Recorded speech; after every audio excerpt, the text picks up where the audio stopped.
નમસ્તે વિદ્યાર્થી મિત્રો, વંદે ગુજરાત ટીવી ચેનલમાં આપનું હાર્દિક સ્વાગત છે. હું છું ડૉક્ટર સંજય સખિયા, વિદ્યાવિહાર હાઈસ્કૂલ આટકોટ, તાલુકો જસદણ, જિલ્લો રાજકોટ. વિદ્યાર્થી મિત્રો, આજે આપણે ધોરણ 10ના નવા અભ્યાસક્રમ અંતર્ગત આપણે પાઠ નંબર 1 ભારતનો વારસો તેના વિશે આજે આપણે અભ્યાસ કરીશું, ચર્ચા કરીશું. વિદ્યાર્થી મિત્રો, આપણે ચર્ચા શરૂ કરીએ તે પહેલાં એક નાનકડી વિડીયો ક્લિપ દ્વારા ગુજરાતનો વારસો, ભારતના વારસાના સંદર્ભમાં એની જે બેઝિક ખ્યાલો છે, પાયાના જે ખ્યાલો છે, તેના વિશે આપણે જોઈશું.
હા વિદ્યાર્થી મિત્રો, આ નાનકડી વિડીયો ક્લિપની અંદર આપણે જોયું કે ગુજરાતની લોક સંસ્કૃતિ, ખાસ કરીને ગુજરાતની જે ગ્રામ્ય સંસ્કૃતિ છે, એના વિવિધ પ્રસંગો આપણે નિહાળ્યા.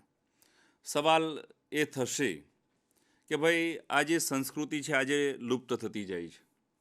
એ સંજોગોની અંદર આપણી પાયાની ફરજ એ બને છે કે આપણે આપણો જે વારસો છે એ વારસો આપણે ટકાવવાનો છે, તેનો સાતત્યપૂર્ણ વિકાસ થાય એ જોવાની, એ સમજવાની જવાબદારી આપણી છે, આપણા સૌની છે મિત્રો. ત્યારે મારે આજના જે આ એપિસોડ છે એની અંદર આપણે કહેવાનું મન થશે કે ભારતીય સંસ્કૃતિ કેટલી મહાન છે, કે ગૌરવશાળી વૈભવશાળી ભારત દેશ હમારા, गौरवशाली वैभवशाली भारत देश हमारा, प्रेम बंधुता और मित्रता का संदेश हमारा, है संदेश हमारा. મિત્રો, આવો ભવ્ય ભારત દેશ, એવો ભારત દેશ કે જેની ઉત્તરે હિમાલય છે, હિમાલય એનું મસ્તક કહેવાય છે, અને જેની દક્ષિણે હિન્દ મહાસાગર આવેલો છે. અને આ હિમાલય અને હિન્દ મહાસાગરની વચ્ચે એક ભવ્ય ભારત ઊભો હોય, જેની ગુજરાત એની ભુજાઓ હોય, આસામ એની ભુજાઓ હોય, મધ્યપ્રદેશ જેનું હૃદય હોય, એવો વિશાળ આ ભારત દેશ. આ દેશની અંદર આપણે જન્મ લીધો, આપણા દેશની અંદર આપણી કર્મભૂમિ બની, આપણી જન્મભૂમિ બની, એ આપણા સૌ માટે ગૌરવની વાત છે. આપણા સૌ માટે કહેવાનું મન થશે કે શાસ્ત્રોમાં લખ્યા મુજબ કે દુર્લભમ જન્મ ભારતે, અર્થાત ભારતમાં જન્મ લેવો એ દુર્લભ છે, સ્વર્ગથી પણ દુર્લભ છે. એટલે આપણો એક જ સંકલ્પ હોવો જોઈએ કે આવી મહાન સંસ્કૃતિ વર્ષો વિશ્વની અનેક સંસ્કૃતિઓમાંથી આજે પણ ભારતીય સંસ્કૃતિ ટકી રહી છે, ત્યારે આપણો જે જન્મ છે, આપણી જે કર્મભૂમિ છે એ ભારત છે, એનું ગૌરવ છે. ત્યારે આપણે ભારત દેશના જે નામો છે એના વિશે વાત કરીશું. મિત્રો, ભારત દેશને અનેક નામોથી ઓળખવામાં આવે છે. એનું નામ જંબુદ્વીપ, આર્યાવર્ત, ભારતખંડ, ભારતવર્ષ જેવા અનેક નામોથી એને ઓળખવામાં આવે છે. વિશ્વના દેશોની અંદર એની એક અલગ ઓળખ છે.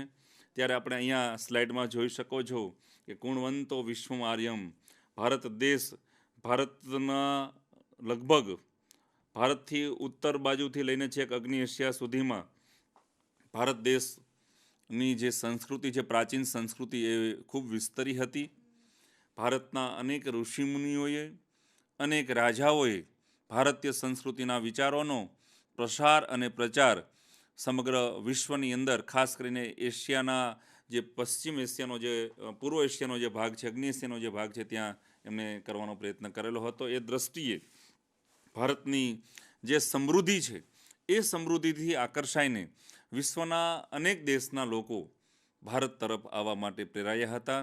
અનેક દેશના અનેક વિદેશી પ્રજાઓ ભારતમાં આવવા માટે લલચાઈ હતી અને ભારતને અંદર આવીને તેને ભારતને પોતાનું વતન પણ બનાવ્યું હતું. એ સંજોગોમાં હવે પછી આપણે ભારતનું જે સ્થાન છે અને વિસ્તાર વિશે વાત કરીશું. મિત્રો, દુનિયામાં સૌથી વિસ્તાર ધરાવતો ભારત દેશ છે. ભારતની જે ભૂમિ છે એ ભૂમિને વિદ્વાનોએ સુજલામ સુફલામ ભૂમિ કીધી છે. વંદે માતરમની એક પંક્તિમાં આવે મુજબ, સુજલામ સુફલામ મલયજ શીતલામ શસ્ય શ્યામલામ માતરમ વંદે માતરમ. આ ભારતની દેશ ધન ધાન્યથી સમૃદ્ધ છે. કારણ કે અહીંનો જે ખેડૂત છે, એનો જે કિસાન છે, એ પોતાની માતૃભૂમિને, એ જમીનને જમીન નથી કહેતો, એને મા ભૌમ ગણે છે. એ એમાંથી 4 દાણા વાવીને 400 દાણા એમાંથી લણે છે. ત્યારે એવી સુજલામ સુફલામ ભૂમિ આ ભારત દેશની બની છે. ધન ધાન્યથી સમૃદ્ધ ભૂમિ બની છે. એની એવી ભૂમિ ભારત દેશ છે. ત્યારે હવે આપણે વારસો એટલે શું, વારસો કોને કહેવાય, એના વિશે આપણે વાત કરીશું. વિદ્યાર્થી મિત્રો, વારસાનો ઇંગ્લિશ શબ્દ છે હેરિટેજ. વારસો એટલે એના 2 થી 3 પ્રકારો છે. વારસો એટલે આપણા પૂર્વજો તરફથી મળેલી અમૂલ્ય ભેટ, એટલે વારસો. તો સવાલ એ થશે કે આપણા પૂર્વજો એટલે કોણ? આપણા પૂર્વજો એટલે આ દેશની અંદર જેમણે શાસન વ્યવસ્થા સંભાળી છે એવા રાજાઓ. આપણા પૂર્વજો એટલે જેમણે આ દેશની અંદર ભારતીય સંસ્કૃતિના વિચારોનો પ્રચાર કરેલો છે, વૈદિક વિચારો જે છે આપેલા છે, એવા ઋષિમુનિઓ, સંતો, વિદુષીઓ, સમાજ સુધારકો, અનેક મહાપુરુષો, એ આપણા જે છે, જેમના વિચારો, જેમના આ દેશના કલાકારો, શિલ્પીઓ, જેમણે અનેક બાંધકામો ઊભા કર્યા છે, અનેક એમને રચનાઓ ઊભી કરી છે, અનેક સ્થાપત્યોનું નિર્માણ કર્યું છે. શિલ્પકલાઓ કરતા લોકો, ભરતકામ કરનાર લોકો, ગામડાની નારી, આ બધા લોકોએ આપણને અમૂલ્ય વારસો આપ્યો છે. એ આપણા પૂર્વજો કહી શકાય. વારસાનો જે બીજો પ્રકાર છે એ છે ભૌતિક વારસો. ભૌતિક વારસો એટલે આપણા બાપ દાદાઓ તરફથી આપણા પૈતૃક વારસો, આપણને જે કાંઈ જમીન, જાયદાદ, માલ, મિલકત, રચીલું મકાન, જે કાંઈ વસ્તુ આપણને પ્રાપ્ત થઈ છે તેને આપણે ભૌતિક વારસો તરીકે ઓળખવામાં આવે છે. ત્યારબાદ વારસાનો જે ત્રીજો પ્રકાર છે એ છે જૈવિક વારસો. માતા પિતા તરફથી બાળકને જે આનુવાંશિક ગુણો મળ્યા છે તે તેનો જૈવિક વારસો છે. વારસાનો ચોથો પ્રકાર છે સાંસ્કૃતિક વારસો.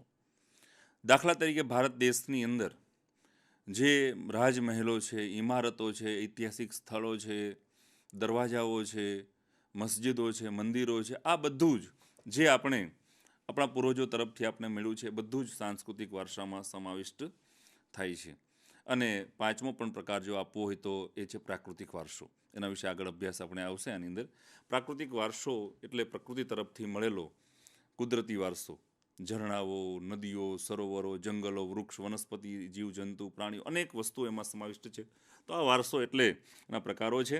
અહીંયા જે સ્લાઇડમાં તમે જોઈ શકો છો કે આપણા એક ગામનું દ્રશ્ય છે, જે આપણે જોઈ શકો છો કે જેની અંદર પશુપાલન પણ થાય છે.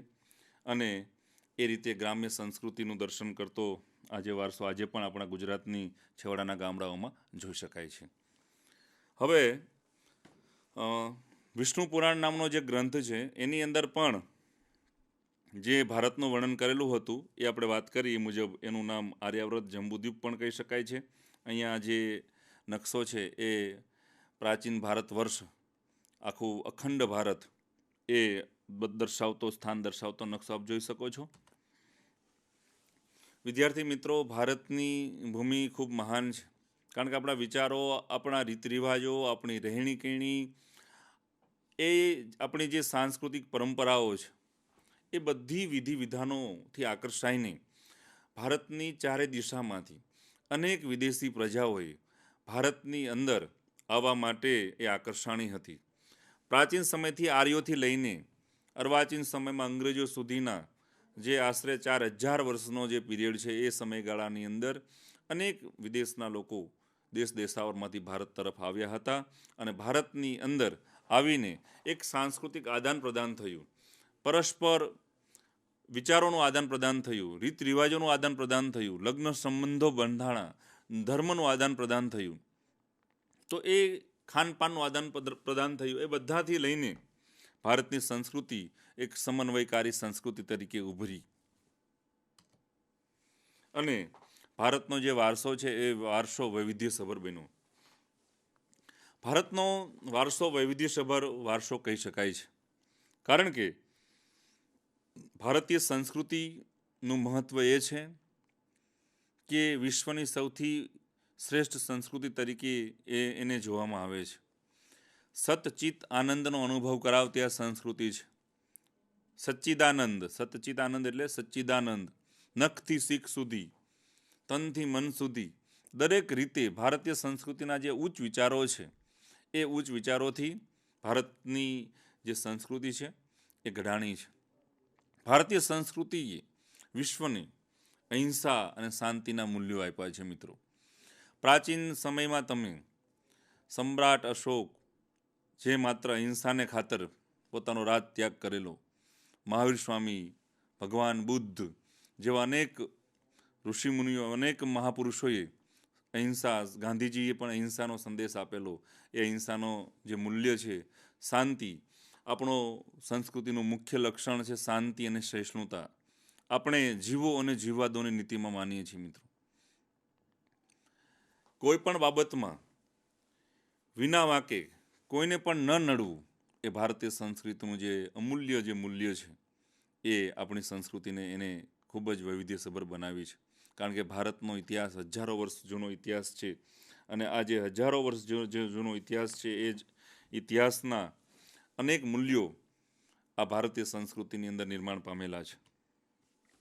કારણ કે ભારતીય જે વારસાનું જે ઘડતર છે એ સિંધુ ખીણની સંસ્કૃતિથી લઈને અત્યાર સુધીના જે માનવીઓ છે એ માનવીઓએ આ વારસાનું ઘડતર કર્યું છે.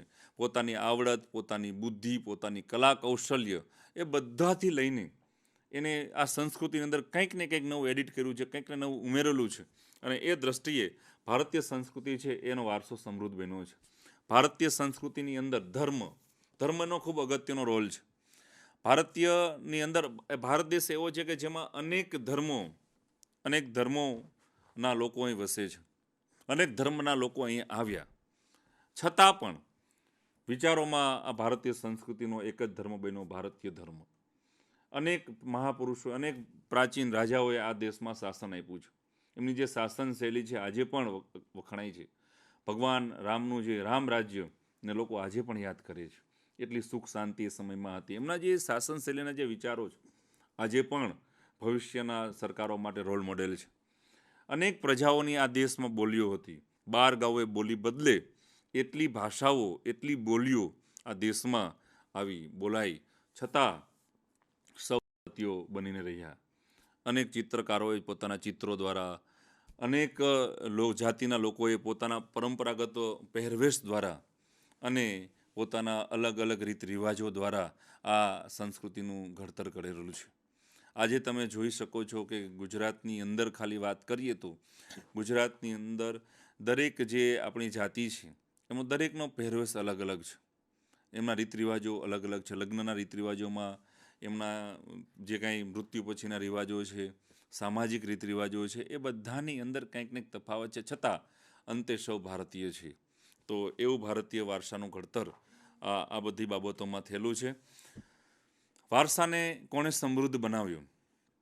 તો ભારતીય સંસ્કૃતિનો જે વારસો છે અને અનેક ઋષિમુનિઓએ, સંતોએ, વિદુષીઓએ એટલે કે વિદ્વાન સ્ત્રીઓએ, વિદ્વાનોએ, દેશની ચિંતા કરનાર ચિંતકોએ, દેશનું અંદર કામ કરનાર, કડિયાથી લઈને શિલ્પી કામ કરનાર, માટીકામ કલા કામ કરનાર, ભરત કામ કરનાર, વણાટ કામ કરનાર, અકીક કામ કરનાર, કાષ્ઠકલાનું કામ કરનાર અનેક કારીગરોએ આ દેશની અંદર આર્યભટ્ટથી લઈને અત્યાર સુધીના વૈજ્ઞાનિકોએ, અનેક સંશોધકોએ, અનેક ઇતિહાસવિદોએ આ દેશને વારસાને સમૃદ્ધ બનાવ્યો છે. એટલું જ નહીં મિત્રો, આર્યોથી લઈને ઈસવીસન પૂર્વેનું આર્યનું આગમન થયું, એ આર્ય પ્રજાથી લઈને ઈસવીસન પૂર્વેની બીજી સદી, ઈસવીસનની બીજી સદી સુધીનો જે પીરિયડ છે, એ પીરિયડ દરમિયાન અનેક ભારતીય સંસ્કૃતિએ એવું આકર્ષણ જમાવ્યું કે અનેક વિદેશી પ્રજાઓ ભારતમાં આવવા માટે આતુર બની ગઈ. શક, કુષાણ, ક્ષત્રપ, હુણ, ઈરાનથી ઈરાન પ્રજા, તુર્ક પ્રજા, અરબ પ્રજા, મુઘલો, પારસીઓ, આવી અનેક પ્રજાઓ, છેલ્લે ફ્રેન્ચો, ત્યાં સુધીની અનેક પ્રજાઓ ભારતમાં આવી. એટલું જ નહીં, આપણે એને આવકાર આપ્યો, આપણે એને સમાવ્યા, આપણે એમને સાચવ્યા અને આપણા બનાવ્યા. આવી આદાન પ્રદાનથી આ સંસ્કૃતિનો વારસો ખૂબ સમૃદ્ધ બન્યો છે મિત્રો. એ લોકો ભારતીય સંસ્કૃતિની અંદર એટલા બધા ભળી ગયા કે એમને પોતાનું જ અસ્તિત્વ ગુમાવી દીધું અને એ સંપૂર્ણપણે ભારતીય બની ગયા. આમ અનેક પ્રજાઓ, અનેક લોકોથી આ વારસો સમયકાળની અંદર, સમયના જે ગર્ત છે એ ગર્તની અંદર આ વારસો સમૃદ્ધ બન્યો છે.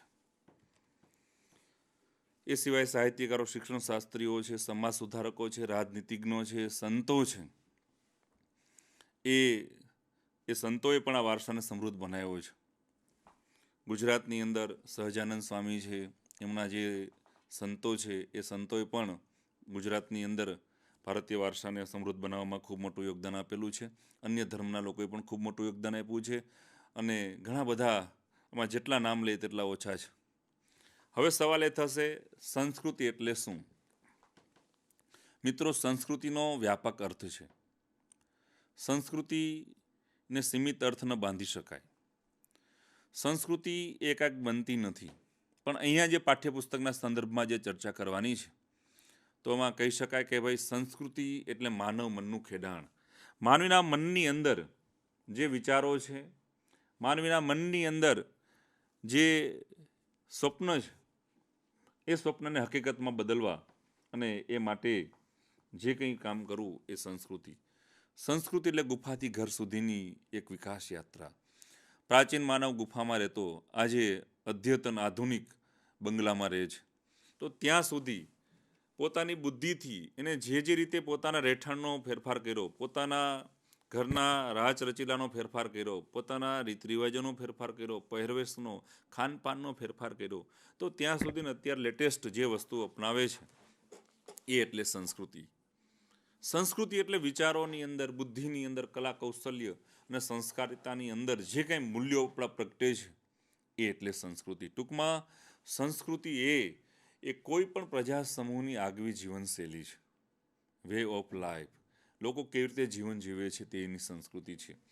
ભારતની સંસ્કૃતિ, તમારે ગુજરાતની સંસ્કૃતિ, તમારે કાઠિયાવાડની સંસ્કૃતિ, તમારે સુરતની સંસ્કૃતિ, અમદાવાદની સંસ્કૃતિ કે ઉત્તર ગુજરાતની સંસ્કૃતિ જો તમારે જોવી હોય તો તમારે સવારથી લઈને સાંજ સુધી વ્યક્તિ કેવી રીતે રહે છે, જીવે છે, બીજા સાથે કેવી રીતે વર્તે છે, એ આપણી સંસ્કૃતિ છે. મિત્રો, આપણી સંસ્કૃતિ સમન્વયકારી સંસ્કૃતિ છે. બીજાને આદર આપવો, બીજાનું માન સાચવવું, આવા ઘણા બધા મૂલ્યો છે. આ ભારતીય સંસ્કૃતિ એ નીતિ અને રીતિની સંસ્કૃતિ છે. દયા અને ન્યાયની સંસ્કૃતિ છે. ભારતની સંસ્કૃતિ એ પ્રેમની સંસ્કૃતિ છે. ભારતની સંસ્કૃતિ કરુણાની સંસ્કૃતિ છે. આવા અનેક મૂલ્યો ભારતની સંસ્કૃતિને સાકારિત કરે છે, ભારતની સંસ્કૃતિનું ગૌરવગાન કરે છે. એ સિવાય આપણી જે ટેવો છે, આપણા જે આચાર વિચાર છે, આપણી જે રહેણી કરણી છે, બીજા સાથેનું જે આપણું એનો સંબંધ છે, આપણી જે ધાર્મિક પરંપરાઓ છે, એ આપણી સંસ્કૃતિ છે. મિત્રો, આર્યોથી લઈને અત્યાર સુધી આર્યો પણ જે વસ્તુઓ દેવી દેવતાઓને પૂજા કરવા માટે વાપરતા એ જ વસ્તુ આજે આપણે વાપરીએ છીએ. ધૂપ, દીપ, આરતી, આ બધી વસ્તુ આજે પણ આપણે કરીએ છીએ. એ બધી જે પરંપરાઓ છે, એ પરંપરાઓ એ આપણી સંસ્કૃતિ છે, એને કોઈ નાશ કરી શક્યું નથી. ટૂંકમાં સંસ્કૃતિ એટલે જીવનના ઉચ્ચતમ ધ્યેયનો સરવાળો. સંસ્કૃતિ એટલે ગંગા અને યમુનાની સંસ્કૃતિ. સંસ્કૃતિ એટલે સરસ્વતી અને સિંધુની સંસ્કૃતિ. સંસ્કૃતિ એટલે કાવેરીની સંસ્કૃતિ. અને સંસ્કૃતિ એટલે તાપીની સંસ્કૃતિ, ભાદરની સંસ્કૃતિ, નર્મદાની સંસ્કૃતિ. અર્વાચીન સંદર્ભમાં એ પણ આપણે વાત અહીંયા મૂકી શકીએ. કારણ કે આપણી જે સંસ્કૃતિ છે મિત્રો, પ્રાચીન સંસ્કૃતિ આપણે ત્યાં નદી કિનારે પાંગરી હતી. સિંધુ અને રાવી નદી કિનારાથી પાંગરેલી સંસ્કૃતિ આજે પણ નદી કાંઠે જ વિકસતી જાય છે. તો ભારતીય સંસ્કૃતિના મૂળ ખૂબ ઊંડા છે. ભારતીય સંસ્કૃતિના 4 ધ્યેયો છે મિત્રો: ધર્મ, અર્થ, કામ અને મોક્ષ. ભારતીય સંસ્કૃતિની અંદર આપણા જે પૂર્વજોએ છે એમણે આખું એક ટાઈમ ટેબલ બનાવ્યું છે કે ભાઈ ભારતની અંદર 1 થી 25 વર્ષ સુધી ધર્મનું કામ કરવું, શિક્ષણનું કામ કરવું, ત્યારબાદ અર્થનું, રૂપિયા કમાવા, અને સંસાર નિર્માણ કરવો, એ અર્થનું કામ છે.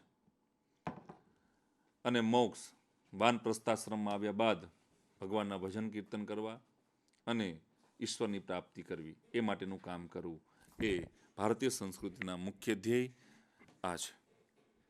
ખાસ યાદ રાખજો, પરીક્ષામાં ખૂબ અગત્યનો પ્રશ્ન પૂછે છે. હવે વાત કરીશું ભારતીય સંસ્કૃતિના વિશિષ્ટ લક્ષણો વિશે. ભારતીય સંસ્કૃતિના વિશિષ્ટ ઓળખ માટેના 4 લક્ષણો છે. એક છે પ્રાચીનતા અને સાતત્ય. મિત્રો, ભારતની સંસ્કૃતિ ખૂબ પ્રાચીન સંસ્કૃતિ છે.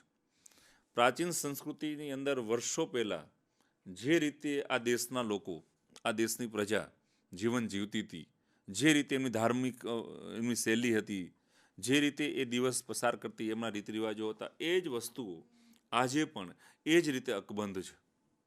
એ જ પરંપરાઓ ચાલે છે. ટૂંકમાં એ સાતત્ય છે. સમયના પ્રવાહની અંદર અનેક અડચણો, અનેક વિધર્મીઓના આક્રમણો, અનેક એમાં કષ્ટ આવ્યા છતાં પણ આપણે આપણી સંસ્કૃતિના જે મૂલ્યો છે એ મૂલ્યોને આપણે ટકાવી શક્યા છીએ. એક વાત. બીજી વાત, ભારતીય સંસ્કૃતિનું મહત્વનું લક્ષણ છે વિવિધતામાં એકતા અને એકતામાં અનેકતા.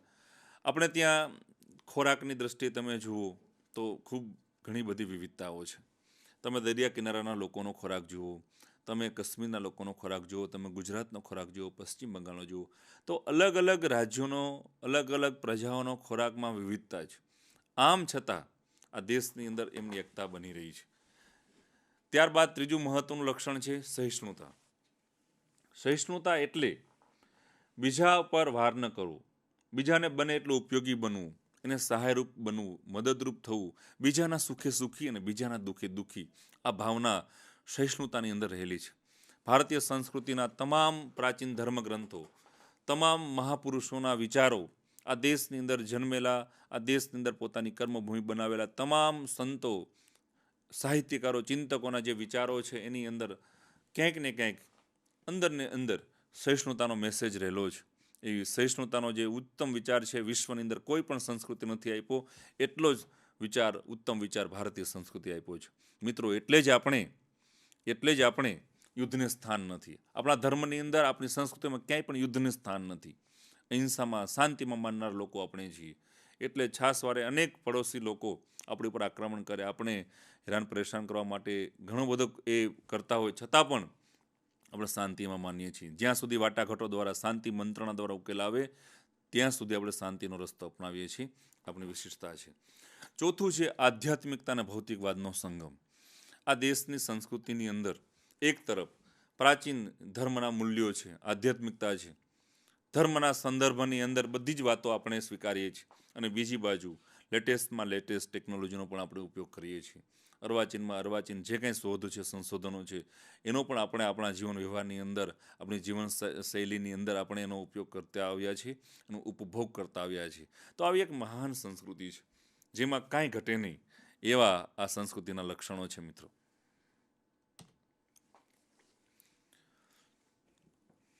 ભારતનો સમૃદ્ધ વારસો. મિત્રો, ભારતનો જે સમૃદ્ધ વારસો છે એ પાઠ્યપુસ્તકના સંદર્ભમાં ખૂબ વૈવિધ્યપૂર્ણ છે. એ રીતે દર્શાવવામાં આવ્યો છે. ભારતનો જે વારસોમાં અહીંયા બે વારસાની આપણે વાત કરવાની છે. એક છે પ્રાકૃતિક વારસો અને બીજું છે સાંસ્કૃતિક વારસો. ભારતનો ઇતિહાસ 5000 વર્ષ પુરાણો કહેવામાં આવે છે.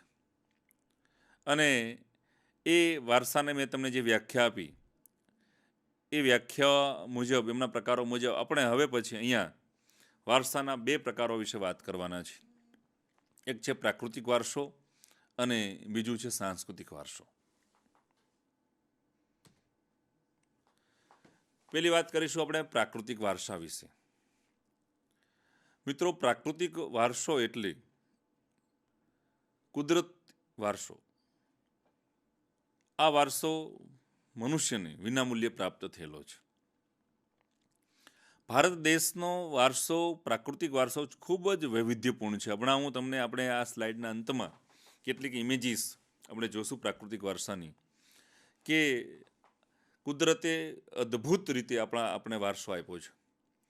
આ દેશની અંદર પ્રાકૃતિક જે કાંઈ ભૂમિ આકારો છે, પર્વતો હોય, ચાહે રણ પ્રદેશ હોય, વન હોય, નદીઓ, ઝરણા, મહાસાગરો, સાગરો, ઋતુઓ, તરુઓ, વેલાઓ, લતાઓ, પર્ણ, પુષ્પ, જીવજંતુ, તમામ બાબતો જે કુદરતે નિર્મિત છે એ બધી જ ભારત દેશની અંદર છે. કઈ રીતે? તો આ દેશની અંદર નાના પર્વતોથી લઈને, જેને આપણે ધાર કહીએ, ત્યાંથી લઈને ઊંચા પર્વતો આવેલા છે, લાંબા પર્વતો આવેલા છે, એમના ગગનચુંબી એમના શિખરો આવેલા છે. લાંબી નદીઓથી લઈને, નાના ઝરણાઓથી લઈને મોટી નદીઓ સુધી આ દેશમાં આવેલી છે. વિશાળ ફળદ્રુપ મેદાનો આવેલા છે, ખેતીલાયક જમીન આવેલી છે, ઊંડા ખીણ પ્રદેશો આવેલા છે, ઘનઘોર જંગલો આવેલા છે. દેશની 3 બાજુએ લાંબો દરિયા કિનારો આવેલો છે અને રેતાળ રણ પ્રદેશ પણ આવેલો છે. તો આવો ભવ્ય પ્રાકૃતિક વારસો ભારત દેશને સાંપડ્યો છે. મિત્રો, અને એ પ્રકૃતિ અહીંયા ઉદાર રીતે વરસી છે. અને આવો ભવ્ય પ્રાકૃતિક વારસો તમે લગભગ પિક્ચરની અંદર ફિલ્માંક કરતા જે ગીતો છે, ગીતોના બેકગ્રાઉન્ડમાં જે આવી જે પ્રાકૃતિક વારસાના જે દ્રશ્યો છે તમે જોઈ શકો છો. મિત્રો, એટલે આવો ભવ્ય પ્રાકૃતિક વારસો અને કુદરતે ચારે દિશામાં વહેરેલો છે. એ જંગલોના સ્વરૂપમાં હોય કે પછી ગમે તે સ્વરૂપમાં હોય, એ આપણે આ દેશને પ્રાપ્ત થયો છે. પ્રાકૃતિક વારસો અને સાંસ્કૃતિક વારસો પરસ્પર એક ગાઢ સંબંધ ધરાવે છે. મિત્રો, સાંસ્કૃતિક વારસાની વાત કરીએ તે પહેલા બંને વચ્ચેનો જે સંબંધ છે એની આપણે ચર્ચા કરીશું. પ્રાકૃતિક વારસો અને સાંસ્કૃતિક વારસો નીચેના જે અહીંયા તમે સ્લાઇડમાં જોઈ શકો છો, એમાં એ બધી બાબતોમાં એમનો વચ્ચેનો ખૂબ જ નજીકનો સંબંધ છે. આપણા લોક સંગીતો અને શાસ્ત્રીય સંગીતના જે ગીતો છે મિત્રો, એ ગીતોનું જે વર્ણન છે એમાં પ્રકૃતિનું વર્ણન છે. અને ગીતો ગાઈએ છીએ, લોકસંગીત થયું, એ સાંસ્કૃતિક વારસો થયો. એવા ઘણા બધા ગીતો છે કે જે ગીતોની અંદર આપણે પ્રકૃતિના દર્શન થાય છે. એક લોકગીત, ગુજરાતી લોકગીત ખૂબ ફેમસ છે. પાણી ગયા તારે બેની અમે તળાવના રે, પાળેથી લપટો પગ બેડા મારા નંદવાણા રે. તો આવું તળાવનું વર્ણન આવતું હોય. કવિતાઓની અંદર પણ પ્રકૃતિનું વર્ણન છે. આ ન વરસતા વરસાદને કહી દો કે મન મૂકી વરસવાને આવે હો, મન મૂકી વરસવાને આવે હો. આવા ગીતોની અંદર છે. એ ઉપરાંત આપણા ઘણા બધા લોકગીતોની અંદર, અને ખાસ તો પાનબાઈએ વીજળીના ચમકારે મોતીડા પરવો પાનબાઈ, એમાં વીજળીને એમાં માધ્યમ બનાવીને એમને પણ ઘણી બધી જે કાંઈ સામાજિક સંદેશ છે એની એને વાત કરેલી છે. એ સિવાય પણ પાંદડું ઉડી ઉડી જાય રે પરદેશી લાલ. ઘણા બધા જેટલા તમે એક પ્રોજેક્ટ્સ આની અંદર બનાવી શકો છો મિત્રો, કે ભાઈ આપણો જે પ્રાકૃતિક વારસો છે અને આપણું જે લોકસંગીત છે, લોકગીતો છે, એની અંદર એવા કયા ગીતો છે કે જેની અંદર પ્રાકૃતિક વારસાનું કોઈ પણ એના જે બાબતો છે એનું વર્ણન હોય. જેમ કે એમાં પ્રકૃતિનું વર્ણન હોય, એમાં વૃક્ષોનું વર્ણન હોય, નદીઓ ઉપરના ગીતો છે, તમે નદીઓ ઉપરના ગીતોનો એક અંક બનાવી શકો છો. તમે એની અંદર પર્વતો ઉપરના ગીતોનો અંક બનાવી શકો છો. તમે નદીની અંદર પણ અંદર જાઓ તો તમે ગંગા નદી ઉપરના ગીતો તમે બનાવી શકો છો. તો ઘણું બધું આપણે ત્યાં આવા લોકસંગીતની અંદર આ બધું સમાવિષ્ટ છે, જે આપણે સાંભળવું જોઈએ. જૂના ગુજરાતી ગીતોની અંદર ખૂબ આવા ગીતો બનેલા છે જેને આપણે રસપાન કરવું જોઈએ. એ સિવાય આપણી જે કવિતાઓ છે એની અંદર પણ પ્રકૃતિનું વર્ણન છે. ઘણી બધા આપણા પ્રકૃતિ કાવ્યો તમે ભણતા હશો, ભણી ગયા હશો, એમાં પણ બધું આવે છે. આપણા જે ચિત્રો છે, પછી એ ચિત્રની અંદર પણ આપણે તમે કુદરતી દ્રશ્ય દોરો છો તો એમાં બધા જ પ્રકૃતિના તત્વોનું અંદર ઉલ્લેખ છે. આજે પણ તમારા હાઈસ્કૂલની અંદર 9મા ધોરણની અંદર, 10મા ધોરણની અંદર જે કાંઈ ચિત્ર સંયોજન આવે છે, એ ચિત્ર સંયોજનની અંદર પણ તમારે માછલી, સૂર્ય, ચંદ્ર, પહાડ, નદી, પંખીઓ, આ બધાનું સંયોજન કરીને તમારે કુદરતી ચિત્ર દોરવાનું હોય છે. એ પણ તમે દોરો છો. આપણા ઋતુચક્ર, આપણા તહેવારો, આપણું જે ઋતુચક્ર છે એ પણ પ્રાકૃતિક સાંસ્કૃતિક વારસા સાથે સંબંધ છે. આપણા ઋતુઓ જે છે એ ઋતુઓની સાથે આપણા તહેવારો જોડાયેલા છે. દાખલા તરીકે પ્રકૃતિ આધારિત તહેવારોની અંદર વસંત પંચમી છે, મકર સંક્રાંતિ છે, આ બધા જ તહેવારો છે એ પ્રકૃતિ આધારિત તહેવારો છે. એ સિવાય ખાસ પંચતંત્રની વાર્તાઓ અને બૌદ્ધ ધર્મની જે જાતક કથાઓ છે, પંચતંત્રની જે વાર્તાઓ છે એ તો વિશ્વ ફેમસ છે. અને બૌદ્ધ ધર્મની જે જાતક કથાઓ છે એ કથાઓની અંદર જે બૌદ્ધ કથાઓ કહી શકાય, એ બૌદ્ધ કથાઓની અંદર જે કાંઈ પાત્રો છે એ તમામ પાત્રો પશુ અને પક્ષીના છે. પશુ અને પક્ષીને માધ્યમ બનાવીને મનુષ્યનું જીવન કેમ જીવી શકાય, સારા નરસાનો ભેદ કેમ પારખી શકાય, એવા અનેક પ્રકારના જે બોધ છે એ બોધ આ વાર્તા સંગ્રહોમાંથી આપણને પ્રાપ્ત થાય છે. ઈટીવી ગુજરાતીની અંદર પંચતંત્રની વાર્તાઓના આખા એપિસોડ આપતા હતા. એ કદાચ તમારે ફરીવાર જોવા હોય તો યુટ્યુબની અંદર તમે પંચતંત્રની વાર્તાઓ સર્ચ કરશો તો પણ આજે તમને એ બધી વાર્તાઓ તમને જોઈ શકાશે. ખાસ વાત છે દેવી દેવતાનો વાહનો મિત્રો. આપણે ક્યાંય સાંભળ્યું છે કે ભાઈ હનુમાનજી દાદાનું જે વાહન છે એ બુલેટ છે, ભગવાન કૃષ્ણ ભગવાનનું જે વાહન છે એ હીરો હોન્ડા છે. તો આવા વાહનો શા માટે એમને પસંદ કરવા હોય તો ન કરી શકે? શા માટે નહીં? બહુ વિચારવા જેવો પ્રશ્ન છે કે આજે તમે કોઈ પણ દેવી દેવતા લ્યો, એનું વાહન એ કોઈને કોઈ પશુ કે પક્ષી છે. તમે અહીંયા એક પ્રોજેક્ટ્સ બનાવજો. એ પ્રોજેક્ટ્સની અંદર તમે દેવી દેવતાનું નામ કોલમ નંબર 1 અને કોલમ નંબર 2 તેમના વાહનનું નામ, એ રીતે તમે યાદી બનાવજો અને 3 એની જે ચિત્ર છે એ ચિત્ર ભેગું કરજો. અથવા તમે ડિજિટલ પ્રોજેક્ટ બનાવો તો ડિજિટલ પ્રોજેક્ટ બનાવવો ખૂબ સરળ છે. તમે નેટની અંદર ગૂગલ ઇમેજીસમાં જઈને તમે ગોડ ઇમેજીસ લખશો અથવા દેવી દેવતાઓના વાહનો એમ પણ કરશો તો પણ તમને અંદરથી ઘણી બધી ઇમેજીસ ખુલશે અને એની અંદર દરેક દેવતાને ઓળખીને તમે એના કયા કયા વાહનો છે એની નોંધ કરી શકો છો. આપણે જોઈએ કેટલાક ભગવાનના વાહનો ક્યાં છે, માતાજીના વાહન ક્યાં છે. ખોડિયાર માતાજી તમે લ્યો, એમનું વાહન મગર છે. બહુચરાજી માતાજી લ્યો, એમનું વાહન કુકડો છે. અંબાજી માતાનું જે છે વાઘ છે. તો આવા ગણપતિ દાદા છે તો એમનું વાહન છે ઉંદર છે. કાર્તિકેય સ્વામી છે તેનું વાહન મોર છે. તો કોઈ પણ દરેક દેવી દેવતાઓને, માતાજીને પોતાના વાહનો છે. આ વાહનોનો અર્થ શું છે, એનું મહાત્મ્ય શું છે, એ અહીંયા સમજવું ખાસ જરૂરી છે મિત્રો. આજે 21મી સદીના જે તમે વિદ્યાર્થી મિત્રો છો, તમને ઘણી વખત થતું હશે અથવા સવાલ થવો જોઈએ કે ભાઈ એ વાહનો શા માટે મૂકવામાં આવ્યા છે. તો પહેલું કારણ એ છે, આપણા જે પૂર્વજો હતા ખૂબ જ એ બુદ્ધિવાળા હતા અને એમને એ જે વાહનો મૂક્યા છે એની પાછળ અર્થ એ થયો કે આ વાહન, દાખલા તરીકે કોઈ ઉંદરને મારતું હોય તો સહેજે પહેલાં વિચાર કરશે કે ભાઈ તો ગણપતિ દાદાનું વાહન છે તો એમને ન મરાય, અથવા એમને પકડીને એ પોતાને જે એની સલામત જગ્યા છે ત્યાં છોડી દેશે. તો એ રીતે આપણે ત્યાં જુઓ ખેતલિયા દાદાની પૂજા થાય છે, જેને આપણે ગોગા મહારાજ પણ કહીએ છીએ. એ એમની પૂજા થાય છે. નાગદાદાની, સરવણિયા દાદા પણ એને કહેવામાં આવે છે સૌરાષ્ટ્રની અંદર. તો એ ખેતલિયા દાદાની જે પૂજા થાય છે તે એની પાછળ પણ સર્પની રક્ષાની વાત છે, એને ન મારવાની વાત છે. કારણ કે એની પૂજાની પાછળનો હેતુ છે કે એના ઘણા સદુપયોગ છે, સારા બાબતો છે. એટલે માનવ જીવનને ખ્યાલ આવે અને એમની નાગપંચમીની ઉત્સવની ઉજવણી પણ આપણે કરીએ છીએ. તો આવી મહાન સંસ્કૃતિ આપણી છે કે એમાં દરેક વસ્તુમાં કંઈક ને કંઈક વિજ્ઞાન છે, કંઈક ને કંઈક તથ્ય છે.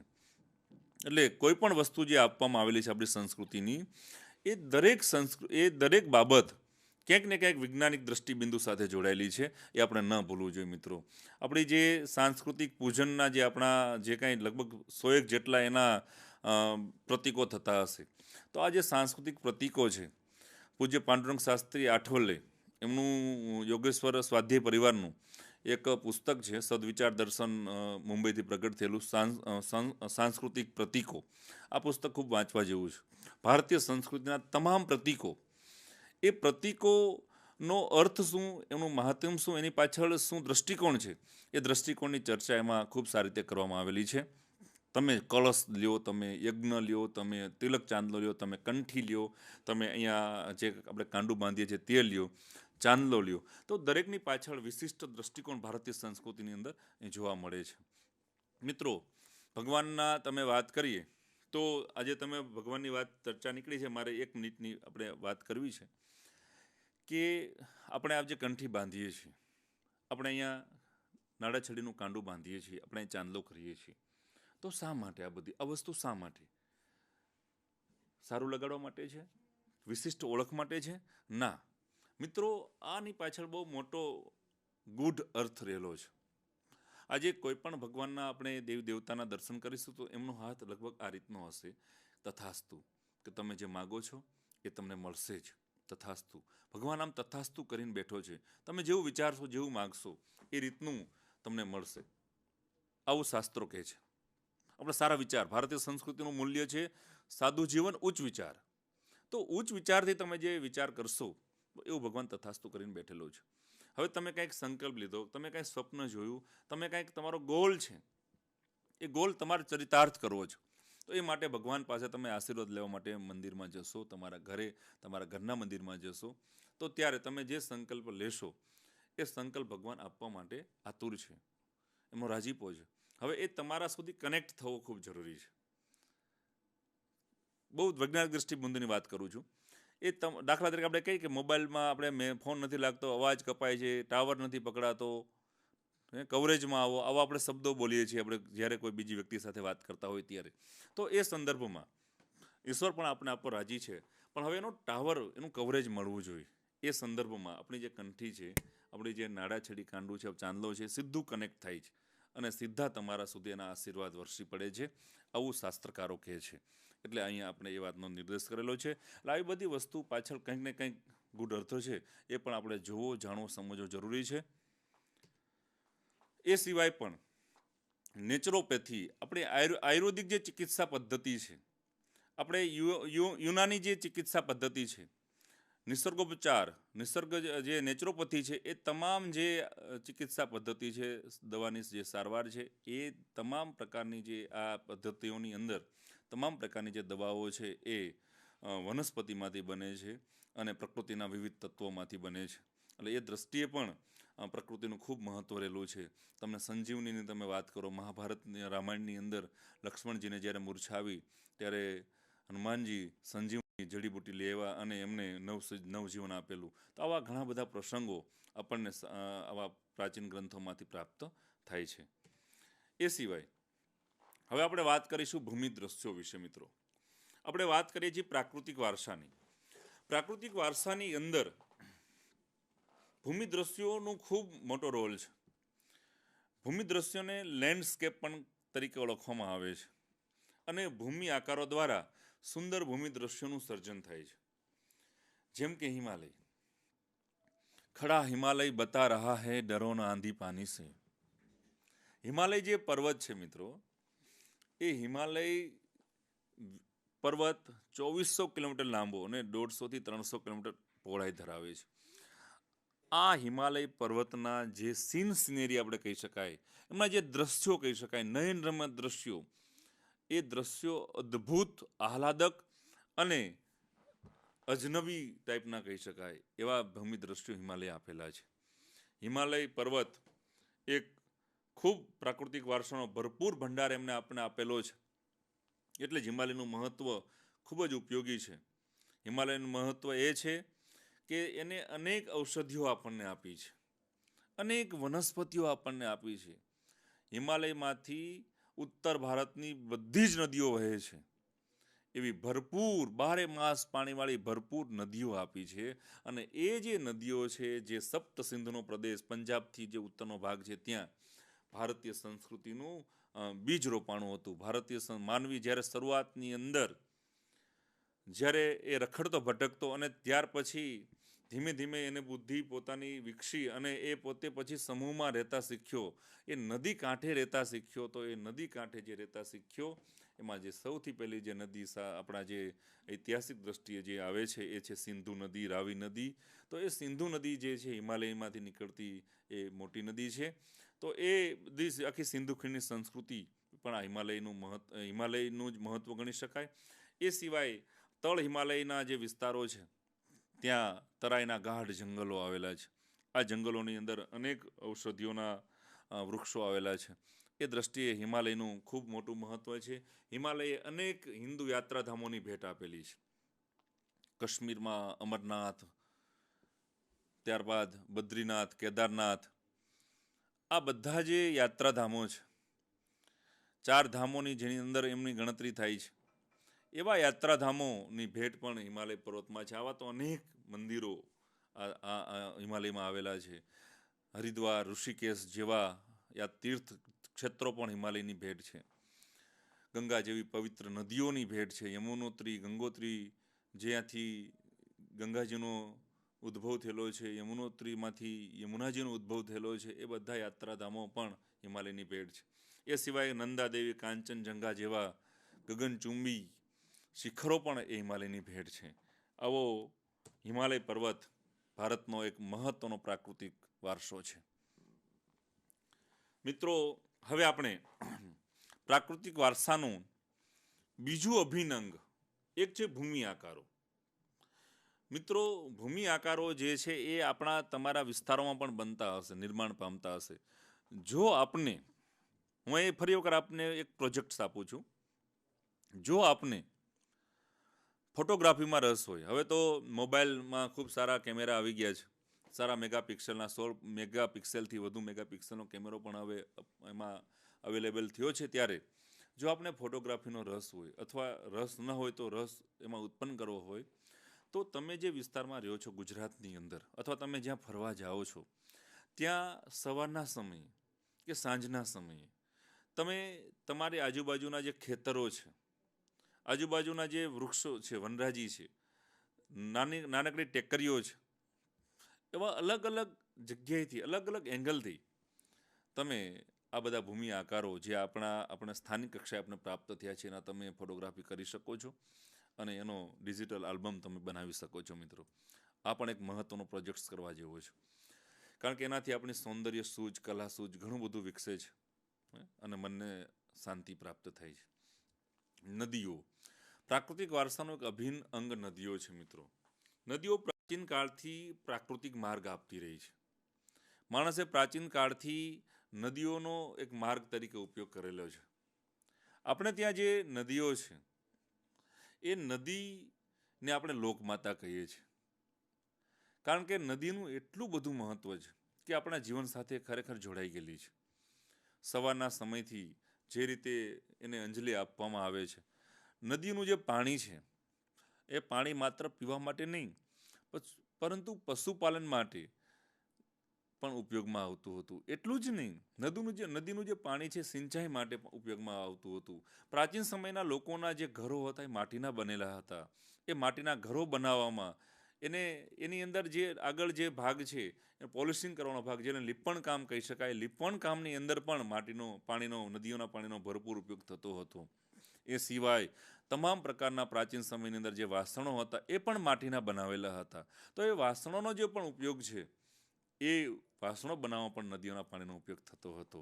તો આવી રીતે નદીનું જે કામ છે, એનું જે પાણી મેળવવાનું કામ છે, એટલે જ ભારતના મોટા ભાગના ગામડાઓ નદી કિનારે વસ્યા છે. એટલે જ નદીને આપણે લોકમાતા કહીએ છીએ, કારણ કે એ આપણું ભરણ પોષણ, પાલન અને સંવર્ધન કરતી રહી છે.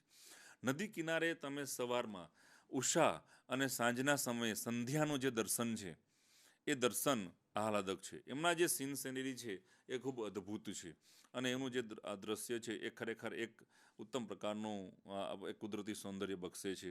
તો ભારતની જે પ્રાચીન સંસ્કૃતિ હતી સિંધુ અને રાવી નદીને કાંઠે વિકસી હતી. એટલું જ નહીં, નદીઓનું તો ત્યાં સુધી મહત્વ છે. સૌરાષ્ટ્રની અંદર સૌથી જો લાંબી મોટી નદી છે ભાદર નદી. ભાદર નદી ઉપરનો એક પ્રસંગ છે કે ભાઈ જેતપુર પાસે એ વહે છે, આટકોટથી જેતપુર થઈને એ અરબ સાગરની અંદર પોરબંદર પાસે, નવી બંદર પાસે એ અરબ સાગરને પ્રાપ્ત મળે છે. તો જેતપુરની અંદર વર્ષો પહેલાંનો એક પ્રસંગ છે કે ભાઈ એક ચારણ કવિએ ભાદર નદી પ્રત્યે એટલો એને પ્રેમ થયો, એટલો બધો એના પ્રત્યેનો લગાવ થયો, તેણે ભાદર નદી સાથે પોતાના લગ્ન થાય એવી વાત વહેતી મૂકી. જેતપુરના રાજાને ખ્યાલ આવે છે કે આ રીતે હોઈ શકે, છતાં પણ એમની જે હઠ છે એની પાછળ એમના ભાદર સાથે એમાં લગ્ન કરવામાં આવે છે. અને કહેવામાં આવે છે કે એ ભાઈ જે ચારણ કવિ છે એ ભાદર સાથે લગ્ન કરીને ભાદરની અંદર પોતાની કાયાને પડતી મૂકીને ભાદરમાં એ પોતે વિલીન થઈ જાય છે. આવા અનેક જે દંતકથાઓની અંદર આવા અનેક પ્રસંગો આપણા લોક સાહિત્યની અંદર આપણને સાંભળવા મળે છે. આપણે નદીના જે પાણીનો છે એનો ઉપયોગ કેવો છે એ પણ આપણે જોયું. લોકમાતા છે, અને ભારત નદી ઉપર એટલી બધી છે કે નદી ઉપરના પણ ઘણા બધા ગીતો આપણને મળે છે. એ ઉપરાંત ગુજરાતી ફિલ્મોની અંદર નદી ઉપરની ઘણી બધી ફિલ્મો બની છે, જેમ કે ભાદરને કાંઠે, સેતલને કાંઠે, હિરણને કાંઠે, મચ્છુ તારા વહેતા પાણી, ભાદર તારા વહેતા પાણી, આવા અનેક નદીઓ ઉપરના આપણે ત્યાં ફિલ્મો બની છે. એટલું જ નહીં, દરેક જગ્યાએ કોઈ પણ નદીના પાણીનું મહત્વ રહેલું છે. જેમ કે સૌરાષ્ટ્રમાં કહેવત છે કે ભાદરનો ભીમો જોયું ભડભાદર જેવો થઈ ગયો છે. એનો અર્થ એ થયો કે ભાદરનું પાણી પીને એ ભડભાદર, યાની કે એક જુવાન જોત એ જે છે કોઈથી હિંમત ન હારે અને કોઈથી ડરે નહીં એવો થઈ ગયો છે. તો આ રીતે પણ એમાં કહેવતો ઉપર પણ, નદીઓ ઉપર ઘણી બધી કહેવતો પણ બની છે. ત્યાર પછી પ્રાકૃતિક વારસાનું ત્રીજું અભિનંગ છે વનસ્પતિ જીવન. મિત્રો, પ્રાચીન સમયથી ભારતની પ્રજા છે પર્યાવરણ પ્રેમી રહી છે. આપણે દરેક ક્ષેત્રે આપણે પર્યાવરણને મહત્વ આપ્યું છે. ભારતના લોકો વૃક્ષ પ્રેમી રહ્યા છે. આપણે ત્યાં વૃક્ષોને ખૂબ ઉછેર થાય છે. આજે પણ ભારતના લોકો પુષ્પ પ્રેમી પણ છે. ભારતના લોકોને પુષ્પ ખૂબ ગમે છે. આપણા અનાજ, કઠોળ, ઔષધિ, આ બધાની અંદર છોડનું ખૂબ મહત્વ છે. ધન ધાન્યથી લહેરાતા ખેતરો, ફૂલ છોડનું આપણે ત્યાં ખૂબ મહત્વ છે. વિશેષ મહત્વ એ છે કે આપણે ત્યાં વડ, પીપળો અને તુલસીની પૂજા કરીએ છીએ. મિત્રો, આપણે દરેક ઘરની અંદર તુલસી હોય છે. એટલું જ નહીં, સૌરાષ્ટ્રમાં તો તુલસી લગ્ન થાય છે, તુલસી વિવાહ થાય છે, અને ત્યારબાદ જ લોકો પોતાના સંતાનોના લગ્ન કરે છે. એટલું એમનું મહત્વ છે. તુલસીના લગ્ન ઠાકોરજી સાથે કરાવવામાં આવે છે, અને ધામધૂમથી આખું ગામ ધુમાડા બંધ જમે, આખા લોકોત્સવ બની જાય છે. ઉત્સવ એ લોકોત્સવ બની જાય છે, એટલે લોકોની દરેક અલગ અલગ જ્ઞાતિઓને જોડનારો ઉત્સવ, મહા ઉત્સવ બની જાય છે. આવું તુલસી પૂજાનું મહત્વ છે. પીપળાની પણ પૂજા થાય છે. પારસ પીપળાની પૂજા થાય છે. વડની પૂજા થાય છે. વડની પૂજા ઉપરથી વડ સાવિત્રીનું આપણે ત્યાં વ્રત રાખવામાં આવે છે. અને આ જે વડ સાવિત્રીનું જે વ્રત છે એ વ્રત પણ જે સૌભાગ્યવતી સ્ત્રીઓ છે રાખે છે. એ સિવાય આપણે વન્યજીવન વિશે આપણે વાત કરીશું. પ્રાચીન કાળથી પ્રાણી પ્રેમી ભારત દેશ અનેક રામાયણ મહાભારતમાં પ્રાણી પ્રેમના ઉત્તમ ઉદાહરણ છે. બળદનું આપણે તમે જે સિમ્બોલ છે એ સિંધુ ખંડની સભ્યતામાંથી મળે છે. એનો અર્થ એ કે પ્રાચીન સમયથી બળદને આપણે ત્યાં ખૂબ જ સારી રીતે એમને આપણે મનુષ્યના લોકજીવન સાથે જોડાયેલું છે. કાઠિયાવાડી ઘોડો અને ઘોડી ઝવેરચંદ મેઘાણીએ પોતાના સૌરાષ્ટ્રની રસધારની અંદર ખાસ વિશેષ ઉલ્લેખ કરેલો છે. એશિયાઈ સિંહો જે સમગ્ર ગુજરાતની અંદર માત્ર જોવા મળે છે. રાષ્ટ્રમુદ્રામાં 4 સિંહ, ઘોડો, બળદની આકૃતિ મૂકીને પણ આપણે એનું મહત્વ પીછાણ્યું છે. દેવી દેવતાના વાહનોમાં એનો સમાવેશ છે. આ બધા પ્રાણીનો ઉછેર કરવા માટે આપણે એમના માટે અભયારણ્યો બનાવ્યા છે અને કાયદાઓ પણ આપણે એમના માટે બનાવ્યા છે. તો આવો ભારતનો જે સાંસ્કૃતિક વારસો છે અહીંયા સુધી આપણે આપણી વાત રાખીશું. હવે કેટલીક હું તમને અહીંયા ઇમેજીસ બતાવીશ. જે ઇમેજીસ ફરીવાર આપણે જે કંઈ આપણે જે ચર્ચા કરી આજની ભારત સંસ્કૃતિનો અર્થ, ભારતનો સમૃદ્ધ વારસો, ભારતનો પ્રાકૃતિક વારસો, ભારતના પ્રાકૃતિક વારસાની અંદર નદીઓ, વન્યજીવન, પ્રાણી જીવન અને ભૂમિ આકારો વિશે ચર્ચા કરી. એમની કેટલીક ઇમેજીસ જે આપણે અહીંયા આપણે નિહાળીશું. ભારતની સંસ્કૃતિ અહિંસામાં માનનાર સંસ્કૃતિ, બદ્રીનાથ હિમાલય આપેલા યાત્રાધામ, ભારતની જે ચિત્રકલા છે એની અંદર ભારતીય સંસ્કૃતિના દર્શન તમે ચિત્રની અંદર પણ જોવો છો કે હાથી ઘોડાનું ચિત્ર, માટીકામ કલા, એ ઘર તમે જોઈ શકો છો. પ્રાકૃતિક ભૂમિ આકારોમાં અહીં જળધોધનું તમે દર્શન કરી શકો છો. કાઠિયાવાડી ઘોડી, અશ્વ એ પણ તમે જોઈ શકો છો. ભૂમિ આકારોમાં હિમાલય પર્વત અને ખીણ પ્રદેશ એ પણ જોઈ શકો છો. એક ગામનું દ્રશ્ય છે. હુણ પ્રજા જે વિદેશ જાતિ ભારતમાં આવી ભારતીય બની ગઈ, હુણ પ્રજાનો ફોટો છે. વૃક્ષ પૂજા, વડનું જે પૂજન છે એ તમે વૃક્ષ પૂજન તમે કરતા વિદ્યાર્થીઓને જોઈ શકો છો કે આપણે ત્યાં વૃક્ષનું પૂજન કરીને પણ વૃક્ષનું મહત્ત્વ આપણે પીછાણ્યું છે અને એના દ્વારા પણ આપણે ભારતીય સંસ્કૃતિનું સંવર્ધન અને એ પણ કર્યું છે. એ પણ આપણે અહીંયા ફોટો આપણે અહીંયા જોઈ શકીએ છીએ. અહીંયા ચકલીના માળાને વિતરણ કરતો છે એક સ્કૂલનો ફોટો છે, જેની અંદર પણ તમે પક્ષી પ્રેમ જોઈ શકો છો. કેદારનાથ યાત્રાધામ, ભારતીય સંસ્કૃતિના અલગ અલગ ઇમેજીસ, રંગ નિખરતી ઇમેજીસ. કેદારનાથ યાત્રાધામ, કુષાણ પ્રજા ભારતીય બની ગઈ. પ્રાકૃતિક વારસામાં કુંવારપાઠુંનું ખૂબ મહત્વ રહેલું છે. એલોવેરા જેને કહી શકાય. રણ પ્રદેશના એક ગામનું દ્રશ્ય છે, ભૂમિયાકારની અંદર લઈ શકાય. નદી જેનું આપણા જીવનમાં લોકમાતા તરીકે ખૂબ મોટું સ્થાન છે, અહીં સૌરાષ્ટ્રની નદી છે. અને નદી કાંઠે પાંગરેલી સંસ્કૃતિની અંદર પાણી ભરતી પનિહારી અને આ છે નંદાદેવી શિખર. તો આ બધા પ્રાકૃતિક વારસાના તત્વો છે. મિત્રો, આજની ચર્ચામાં વધુ વાત ન કહેતા આજની ચર્ચાનું આપણે સમાપન કરીશું એ પહેલાં એક ભારતીય નાગરિક તરીકે, એક ગુજરાતી નાગરિક તરીકે આપણે આપણું જે ગુજરાતપણું છે, આપણા જે સાંસ્કૃતિક મૂલ્યો છે એને ક્યારેય પણ વિસરીએ નહીં. કારણ કે સંસ્કૃતિનું સાતત્ય ટકવું જોઈએ. મિત્રો, આપણા પૂર્વજોએ જે કંઈ આપણને આપ્યું છે, આપણા માતા પિતાએ આપણે જે કંઈ વારસો આપ્યો છે, એ મૂલ્યોને આપણે આપણા જીવનમાં ઉતારીએ અને સાકાર કરીએ અને એક સાચા ભારતીય નાગરિક તરીકે આપણું જીવન જીવી. બસ એટલું જ કહીને આજની ચર્ચાને અહીંયા વિરામ આપીશું. નમસ્કાર. વંદે માતરમ. ભારત માતા કી જય.